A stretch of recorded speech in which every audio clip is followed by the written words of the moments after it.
The Philadelphia Eagles look to wrap up the #1 seed tomorrow against the Giants, but did you also know they're on the verge of making history? We'll talk about that, give you the final injury report, and a whole lot more.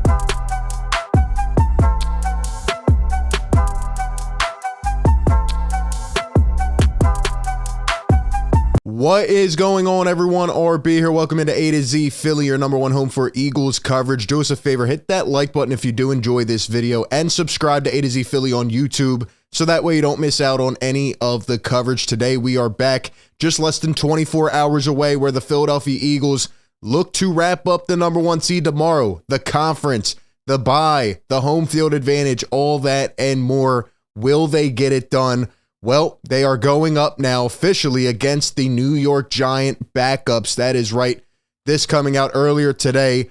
We've been hearing hints about this for the entire week, but now it is pretty much set in stone, as it should be, right? The New York Giants have no reason to go out and play their starters tomorrow, and the Philadelphia Eagles are now going to probably be facing Tyrod Taylor and a team of backups. Can they get it done? Well, if they do not, something huge must be said, but hopefully it does not come to that point. As we see here, John Clark on Twitter says Giants quarterback Daniel Jones and running back Saquon Barkley are among the starters expected to sit out versus the Eagles tomorrow. So we shall see how that plays out. We still don't know whether Jalen Hurts is going to play. That has been the biggest question this week, last week, the week before. And once again, I'll sit up here and say it does seem a little bit interesting to me. It seems a little bit skeptical that we still have not confirmed Jalen Hurts playing tomorrow. I don't know if he's actually going to play. Even if he does not, Gardner Minshew and this Eagles team should be able to beat a team of second and third stringers, but you never know. You never know with the way Gardner Minshew performed last week. So hopefully Jalen Hurts is feeling a lot better and can suit up and go.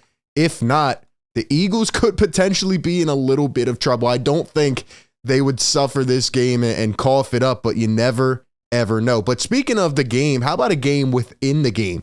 Did you know the Eagles are on the verge of making history tomorrow? Now, obviously, they've been banged up in a couple different areas, but how about the Eagles' defensive line? How about the season that these players have had? We knew they had a lot of talent coming into this season, but man, they have overperformed. The Eagles were actually the second worst team when it came to sacks last season, and now they're leading the league. And they're not just leading the league, they're leading it by 16. The Eagles have already set a franchise record with 68 sacks this year. You look at the guys up front, man. Javon Hargrave, Josh Sweat, Fletcher Cox, Hassan Reddick, Brandon Graham, who's essentially coming off the second unit and is still inching towards 12, 13 sacks potentially if he racks up a couple tomorrow. It has been absolutely sensational what this front line has done. 16 more than the New England Patriots. And if the Philadelphia Eagles can rack up 5 sacks tomorrow, which I don't know if that seems too difficult, right? As long as everyone is playing and healthy. Obviously, Josh Sweat probably won't suit up, but everyone else in there, do you think they can get 5 sacks? If they do so, they will set the NFL record for most sacks in an NFL season over that 84 Bears team. That would be unreal, man. That would be unreal. Could you imagine this Eagles team setting this record tomorrow? Obviously, the win is the most important thing. You want to come out, get the W, get the #1 seed. But we need to realize and give these guys credit for the work they've done all season. And there's been a lot of heavy criticism when it comes to the scheme, when it comes to Jonathan Gannon. Nonetheless, even though they're usually rushing 4, maybe 5 sometimes, they're still getting to the quarterback. They are still that single-handedly dominant. That aspect of this football team has never been a question this entire season. And they are also the first team to have 4 guys go above 10 sacks in a season, which is just unreal, man. Unreal. What a season. They're also the only team with 6 or more sacks in 5 straight games. Like I said, they have a franchise record and are looking to break the NFL record tomorrow. Can they do it?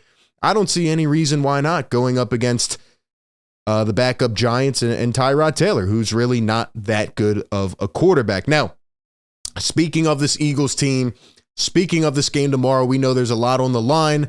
You do not want this to come down to the third, fourth quarter, and nobody ever really imagined it would even come down to this game. But You do not want to lose this game, have to go on the road in the first game of the playoffs against Tom Brady. We said that already. You do not want that. Will the Eagles be ready to play tomorrow? Will they be prepared? Let's take a look at the injury report now. At the time of recording this, we are still waiting on a couple moves, so there might be some updated news that comes out. Be sure to keep your eyes out on all of the A to Z Philly pages as we will update you on that. But here was the final injury report from yesterday's practice. Miles Sanders was a full participant. He was upgraded with the knee injury. He should be good to go.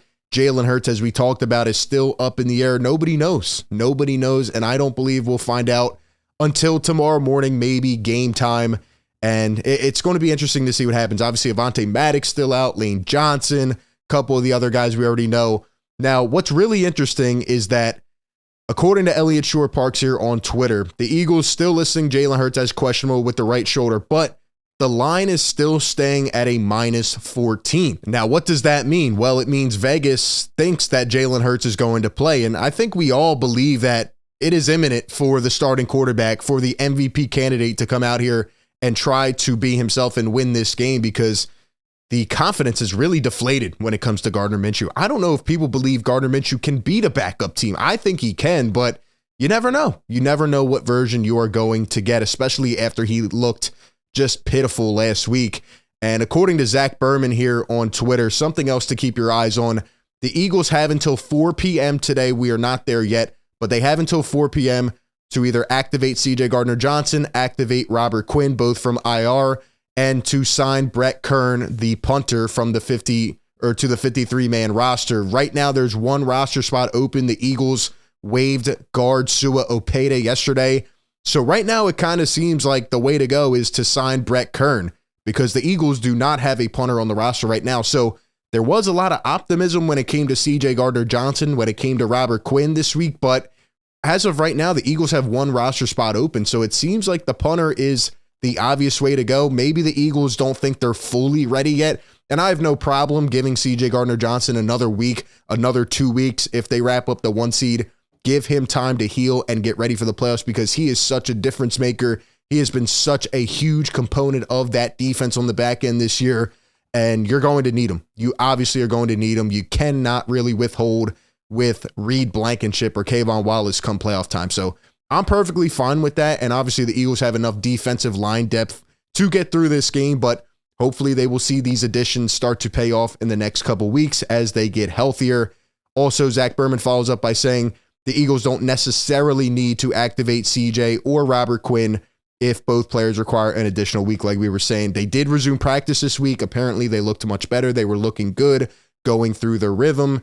But, if they need another week or two, not really a problem at all, as the Eagles are just trying to win against a team of backups. Now, the last thing that was very interesting from this week, and it kind of ties into the injury conversation. Avonte Maddox is going to be out, and he's not going to return, which is a huge loss for this Eagles team. You have Josiah Scott rolling out there, who is okay, I guess, can hold his own at some points within a football game, but overall, is he really going to get the job done? Are you confident in Josiah Scott in a playoff environment? I'm not personally. Nothing against him. I just don't think he is ready for that stage. I don't think he's ready for that environment, because he doesn't really have the experience either. And it was interesting because John Clark did an interview with former Eagles cornerback Cre'Von LeBlanc, who is currently a free agent, has not been picked up by anybody. We know he had his shining moments, especially during the Eagles runs, and Cre'Von LeBlanc loves the Eagles. And apparently, according to John Clark, he loves his team so much that he watches the Eagles games in his Eagles helmet, and he has his Eagles jerseys hanging up, as you can see here on the picture. And he wants to help the team fill in. He wants to be that replacement for Avonte Maddox. This was a quote from the podcast episode. "Give me a call. I am available and ready to go." What do you think about bringing Strap LeBlanc back to this team? Would Eagles Nation entertain that?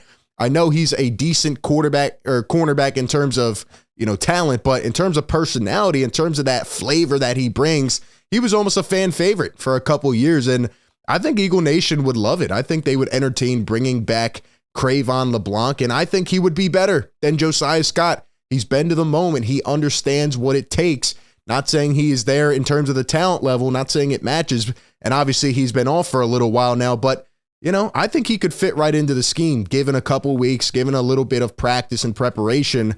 I actually think it would be a good idea to hit up his agent and to get some talks going, see where he's at physically, right? Bring him in for a workout, see how he's moving around. And if it doesn't work, then there's no cost to you, right? It's not like a terrible loss, or it's not like a big hit to your cap or anything like that. So I think the Philadelphia Eagles should actually be in contact with Cre'Von LeBlanc, see where he's at mentally, physically, and who knows? You never know where that extra juice, where that extra spark could come from.